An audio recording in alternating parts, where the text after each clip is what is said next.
Assalamualaikum warahmatullahi wabarakatuh. Bismillahirrahmanirrahim. Allahumma sholli ala sayyidina Muhammadin wa ala alihi wa sahbihi ajma'in, amma ba'du.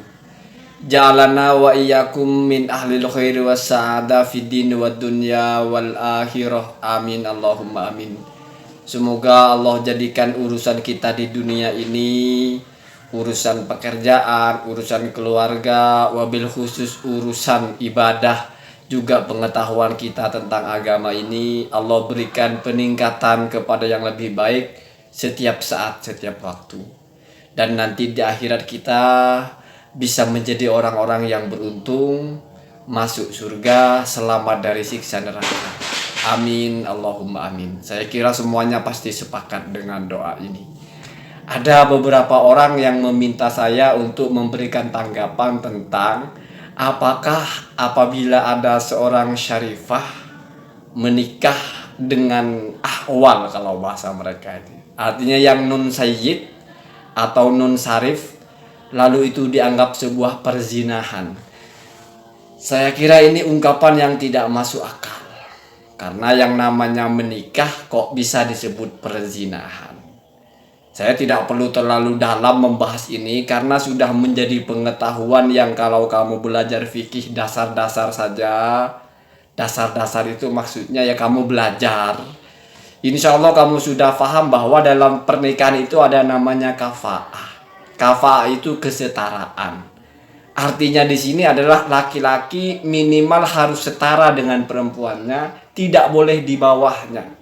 Jadi yang namanya kafa'ah itu adalah laki-lakinya harus setara dengan perempuannya, tidak boleh di bawahnya. Kalau di atasnya itu bagus. Artinya itu sudah tidak dianggap melanggar kafa'ah atau kesetaraan. Karena konsep kesetaraan itu adalah hakuz zaujah wa waliyiha. Jadi si perempuan ini dan juga wali si perempuan ini berhak mendapatkan suami yang setara, tidak yang di bawahnya. Lalu permasalahannya adalah al-kafa'ah fin nasab, kesetaraan di dalam nasab. Lebih spesifik lagi, apakah itu syartu sihatin nikah atau bukan? Jadi apakah kesetaraan nasab itu syarat sahnya pernikahan atau bukan? Ini 4 ulama madhab itu, 3 dulu ya, sepakat itu bukan syarat sahnya pernikahan. Artinya walaupun tidak ada itu, pernikahannya sah. Satu. Yang kedua, madhab Imam Ahmad itu ada 2 pendapat. Satunya mengatakan fasid atau tidak sah, tapi satunya mengatakan sah. Artinya kalau misalnya dikompilasikan, berarti 3,5 mengatakan sah, setengah saja mengatakan tidak sah. Tetapi ini yang dipegang oleh mungkin Sadah Ba'alawiyah, sehingga mereka tidak mau menikahkan anaknya kalau tidak dengan sayyid. Ya silahkan. Tetapi kalau kita mau bicara fair dalam masalah pendapat ulama, ya berarti menyelisihi jumhur. Jadi pendapat itu menyelisihi jumhur. Kenapa? Karena jumhur itu sah. Ini kalau misalnya kamu anggap tidak sah, artinya kamu anggap sebagai orang pernikahannya itu tidak ada. Kenapa? Karena disebut sah itu dalam fikih itu adalah apabila ada an-nufud bahasanya ya. An-nufud itu adalah sudah mencapai tujuannya. Kemudian ada yuqtaddu bihi, sudah diperhitungkan atau dianggap ada. Apa tujuan dari pernikahan? Yaitu tahlilu ma hurrima qablahu, sebelumnya haram menjadi halal. Berhubungan itu kan haram kalau tidak menikah. Ketika sudah menikah, kalau misalnya pernikahannya sah, maka ada an-nufud, sudah tercapai tujuannya, yaitu sudah menjadi halal. Kalau sudah dianggap sah, berarti bukan perzinahan. Yang mengatakan perzinahan kalau tidak sah. Ada logika yang paling sederhana dan kamu tidak akan menolak logika ini. Saya tidak perlu bacakan kitabnya. Ketika ada seorang sayyid atau seorang keturunan Rasulullah punya anak perempuan, lalu si sayyid ini akan punya cucu. Kira-kira yang menentukan bahwa cucunya itu akan menjadi seorang sayyid atau tidak, apakah anak perempuannya atau juga dirinya atau suaminya? Tentu semua orang yang berakal adalah suaminya. Ini kalau kita bicara strike nasab itu dari laki-laki. Anak perempuan itu tidak punya kekuasaan untuk menentukan anaknya menjadi sayyid atau tidak, tapi nunggu siapa yang menikahinya.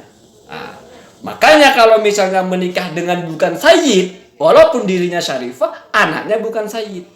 Nah, mungkin orang hanya melihatnya dari sisi ini, sehingga syarifah nikahnya harus dengan sayyid, biar anaknya tidak turun nasabnya dari sayyid menjadi nun sayyid, kan itu masalahnya. Tapi coba kita tarik logika terbaliknya. Misal ada perempuan biasa, bapaknya bukan sayyid, kakeknya bukan sayyid, perempuan ini bukan syarifah, nikah sama seorang sayyid, anaknya sayyid. Ingat itu, saya ulangi lagi. Perempuan biasa menikah dengan sayyid, perempuan biasa ini maksudnya bapaknya bukan sayyid, nggak ada turunan sayyidnya. Lalu dia dinikahi oleh seorang sayyid, anaknya sayyid. Artinya yang menentukan itu adalah suaminya secara mutlak. Nggak ada hubungannya dengan perempuannya itu siapa. Jadi seorang syarifah tidak punya kekuasaan untuk menentukan anaknya menjadi sayyid. Bergantung kepada suaminya. Statusnya syarifah dengan tidak syarifah dalam menentukan nasab anaknya sama. Sama-sama tergantung nikah dengan siapa. Kalau sudah sama-sama tergantung nikah dengan siapa, berarti ketika ada seorang syarifah anaknya bukan sayyid, bukan salah syarifahnya. Kenapa? Karena bukan dia. Begitu juga ketika ada seorang syarifah anaknya sayyid, bukan gara-gara dia syarifah anaknya sayyid, tapi gara-gara suaminya. Berarti masalahnya itu bukan di perempuannya. Karena nasab itu tidak ditentukan dari perempuan. Nasab ya, bukan dzurriyyah keturunan. Nasab, kita bicara nasab. Intisab bin ya. Jadi kalau sudah tahu begini berarti perempuan syarifah, nun syarifah ini sama. Sama-sama bisa punya anak sayyid, sama-sama bisa bukan punya anak sayyid. Di mana probability punya anak sayyid atau bukan punya anak sayyid itu tidak ditentukan oleh keduanya. Nggak ada bedanya. Syarifah otomatis anaknya sayyid? Nggak ada. Non syarifah otomatis anaknya bukan sayyid? Tidak ada. Yang menentukan itu siapa yang menikahi dia. Semoga kita itu dalam memahami apapun itu lebih mengedepankan ketahuan diri. Sehingga ketika apa yang kita tidak setuju, tidak lalu kita vonis tidak benar. Apa yang kita setuju, tidak lalu kita vonis ini yang benar hanya ini, tidak ada lagi yang lain kebenaran selain ini. Itu namanya kita tidak mengerti mana yang ranah ikhtilaf, mana yang ranah mujma' alaih. Selalu saya ulang kaidahnya, kalau kamu mau mengingkari, ya ingkari orang yang mengatakan sholat tidak wajib, puasa itu tidak wajib, puasa Ramadan misalnya ya. Dalam artian bukan ada keadaan udzur, enggak. Orang yang mengatakan rukun Islam hanya 2 misalnya, itu baru kamu ingkari. Kenapa? Karena sudah menyelisihi ijma'. Kalau menyelisihi yang mukhtalaf tidak perlu diingkari. Allahumma hdina hadasabi. Assalamualaikum warahmatullahi wabarakatuh.